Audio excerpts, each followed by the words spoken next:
大家好，欢迎来到快乐手工。有朋友呢给我留言哈，说想做这样子一款包，我呢一直都没有找到合适的面料。那这一拖，你看拖了2礼拜了。今天呢，我找到了一块花色差不多效果的面料哈，所以今天呢，我想把这个包给做出来。首先呢，我们来做包带，这是包带两头的材料。这块铺棉高度是6厘米，宽度5厘米。我们这儿呢是打圆。烫在面料上呢，需要放1厘米的缝缝，里子、面子各2份。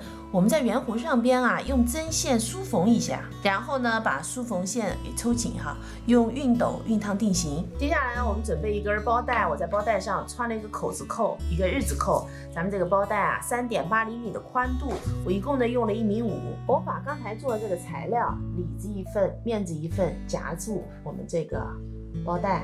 我们在这儿呢车条线，这边呢我们夹上另一份。接下来呢，咱们准备一块铺棉长度38厘米，宽度呢27厘米，把铺棉对折，这边过来9厘米，标记一个点，还有一个点呢在对折线这儿，然后用一个直径35厘米的圆，把这个2个点呢用弧线连起来。这儿量过来4厘米，对折线这儿量径6厘米。我们把这2个点还是用刚才这个圆弧线连起来。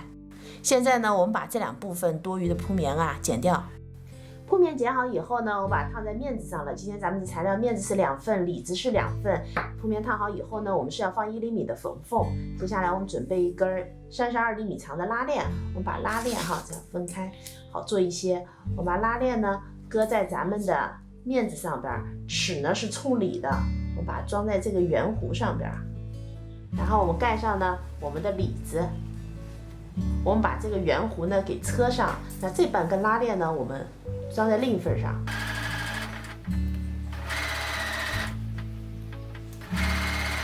翻到正面呢，再车条窄边。接下来呢，我们把拉链头给装上。今天我装的是一个双向的拉链就是装2个拉链头。接下来呢，我们把材料面子和面子叠，里子和里子叠。在里子上我已经做了一个夹层口袋了那每次都做，今天呢就不细说了这口袋。下面我们分别把里子、面子的包底给车上，我们在里子这儿呢留一个反口。现在呢，我把包翻到了正面，反口呢也封上了。接下来呢，我们把2头折叠一下，拉链和下边的这条缝对齐，2边窝进去，从上边往下量5厘米。我们把这段给剪掉。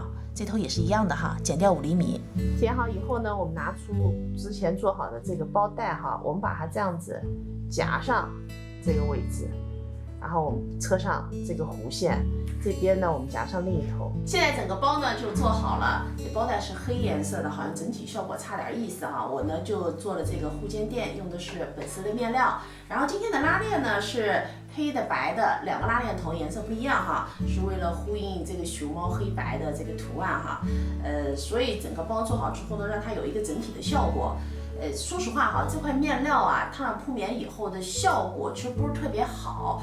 最好呢做这样子的包用的是风衣面料那种厚度挺度的，然后不要烫衬就做这款包，因为那种面料软了以后它收的这个褶子会更生动一些这期视频内容呢就是这些了，感谢您花宝贵的时间来看我的视频，记得要帮忙点赞，咱们下期再见。